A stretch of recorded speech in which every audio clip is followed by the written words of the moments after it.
101.1 FM and AM 1160. And good morning to you. Thanks so much for being with us here today. Nathaniel Arthurs is with us. The Jimmy Stewart Airshow is getting closer and closer and closer. And Chef Pitts is on the line as well. Who's Chef Pitts? We're going to find out in a second. Our conversation brought to you by Marcus and Mack, a law firm representing injured people. Chef Pitts, good morning. Good morning. How's everybody up there? We're fabulously well, and we'll be talking with you in just a second or so. As soon as Nathaniel introduces you, Nathaniel, this is quite the deal here, isn't it, for the Jimmy Stewart Airshow? Yes, it is. First off, we'd like to thank the Indiana County Center for Economic Operations and Affiliates. Without it, it would not happen. Our sponsors, our volunteers, and you can get under JimmyStewartAirport.com to get your tickets. You can get them online. You can buy them at the airport locally. You can buy them at Luxembourg's, the 700 Shop, the Indiana Tourist Bureau, Mark Arbuckle, all the Delaney dealerships, the 700 Shop in Katanning, Star Chevrolet in Route 30. The tickets are $10 in advance, and they are $15 at the gate. So you can also buy them online at JimmyStewartAirport.com.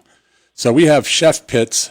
He's an interesting guy. He's an aerobatic pilot. He's also a chef. So when you go to the, these Chinese restaurants and they cook food right in front of you, he can do that with an airplane. I'm just joking about that. But anyhow, he's built this a Pitts S1S biplane. Took him 3-year period. He built it in his garage. So we have Chef on the line with us. He's from Florida. And Chef, I thank you for being a part of our air show, and I'll let Todd go ahead and do the interview here right now. But Chef, you're on. Hey, Chef, this is pretty amazing. I've seen some videos of you.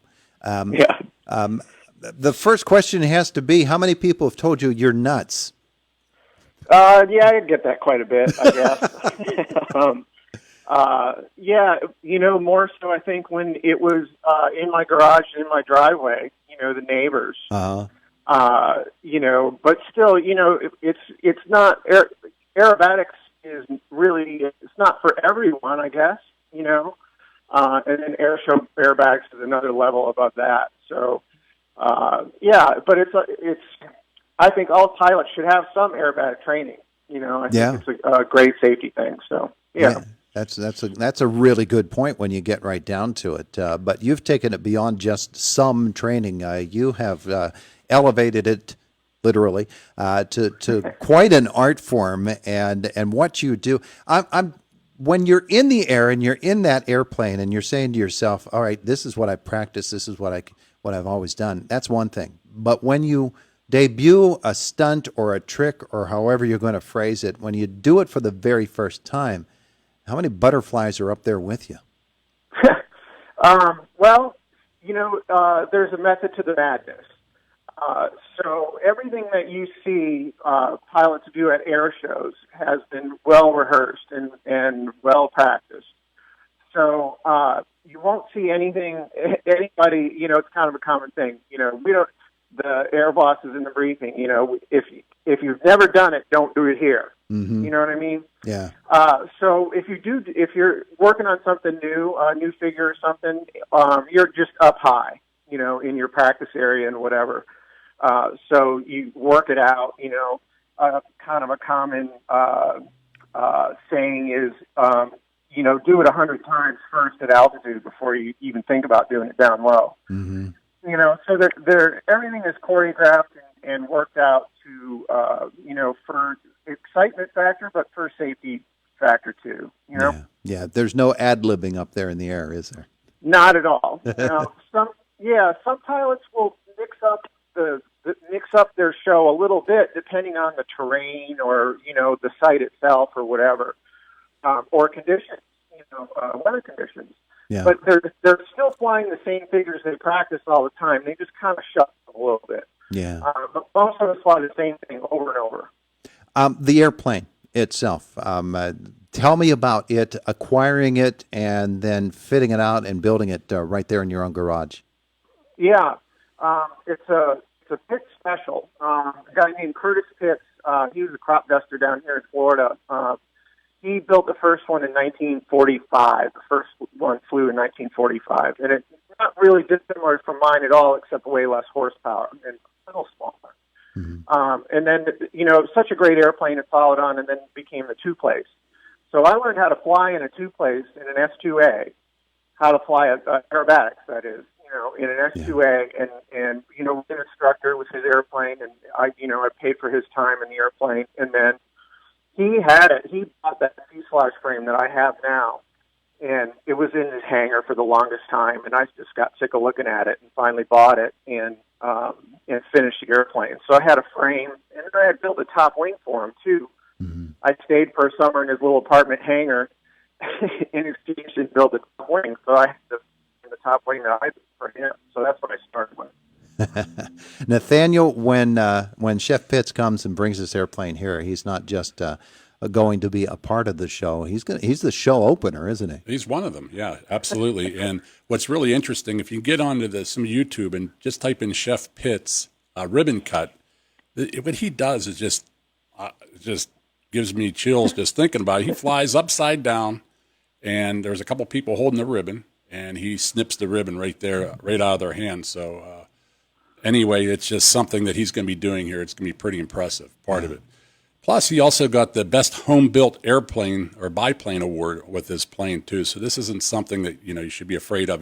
There's a lot of, skill and everything that goes in, and there's a lot of regulation.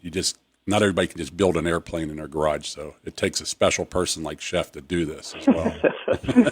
Yeah, I appreciate that. I'd like to say something about that a little bit. It's not that uncommon, believe it or not. That's another great thing about this country is that you really almost can be almost anybody and build an airplane in your garage and then go fly it, Now, that being said, there are, you have to do things a certain way. You know what I mean? It has to be airworthy and stuff, and the airplane does get inspected when before you fly it. And nowadays, especially forums and all these things, there's so much information out there. That's an uncommon thing once you start kind of digging into it. A lot of people fly and build airplanes all over the country. It's pretty neat. Chef, where did the flying bug hit you? When I was a kid, little kid. Going to an air show, when I was 7 or 8. I remember there was that called the Christian Eagles. They had 3 biplanes, rainbow colors, and they were very famous. They flew for many, many, many years. And before they were the Christian Eagles, they were the Red Devils, and they flew an airplane just like mine, 3 of them. And that's what I remember seeing, when I was like 7, And a word about the other performers. It's a good mix at the Jimmy Stewart show because you got an interesting thing. RJ Gritter, he flies a decathlon, which is a very common aerobatic trainer. So, like, if you get your license, you want to do some aerobatics, 9 times out of 10, you're going to sit in a decathlon. So you get to kind of see how that airplane flies, and then you see. And my airplane, was a class level airplane in the 60s, 50 years ago, 68, 69, early 70s. Charlie Hill had won a world championship with it, beat the Russians in 1972. And then you got Mike Goulian, who's flying the most, it's a world-class level airplane today. World-class aerobatic pilots fly that today. And, of course, he was a national unlimited champion. So talk about levels. That's a whole nother level, So you get to see that whole gamut, plus the other stuff, the jets and all that stuff. So. You see all these guys at all these shows too, don't you? They become it's a little family. Yeah. You'll hear that expression, air show family for sure. You see the same. Yeah. And everybody kind of looks out for each other. Yeah. Sure. That's so cool. So cool. And Wednesday nights at our airport, actually, we have our Experimental Aircraft Association, EAA. We do a Wednesday night, we call it a Cub Night. So every Wednesday night we get together. We've built 3 Piper Cubs from the ground up out there. So we have them. There's one that just will be, shown right there will be Tom Kitchen's Piper Cub. We just finished it up here in May. So it's pretty impressive, yeah. And anybody, we welcome the community that are interested in flying to be a part of that group. You can join it. Harold Wood's one of the people that handle that. But But we do a Piper Cub night on Wednesday nights at the airport as well. Yeah, you were telling me a couple of moments ago you just added a really stellar aircraft to the lineup for the air show. Yes, we just got word last night we're going to have a B-25 coming in. It's called Georgie's Gal. That's out of Port Clinton, Ohio. They're part of Liberty Aviation Museum, and it's pretty impressive, this plane, so they want to be a part of it. So that's the latest addition to the airport as well for the air show. Man, it's going to be something else. Chef Pitts, thanks so much for being with us here today. Do you ever cook while you're flying? On my trip, looking at it, it's 800 and something miles up there. So I'll have to stop probably 3 times. And on my stops, I have a Coke and eat Cheetos. That's my. Wait a second, you broke up there. Say that again.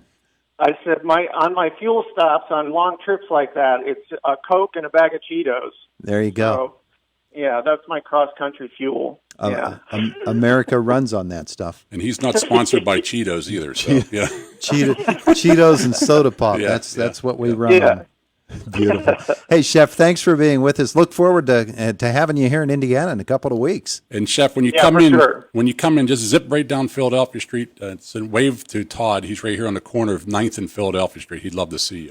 Okay. All right, I got it marked. Beautiful. And our air show is July 10th and 11th. Beautiful. Yeah. All right, gentlemen, thanks so much for being with us today. Enjoyed it again. Thank you. Thank you. It is the voice of Indiana County,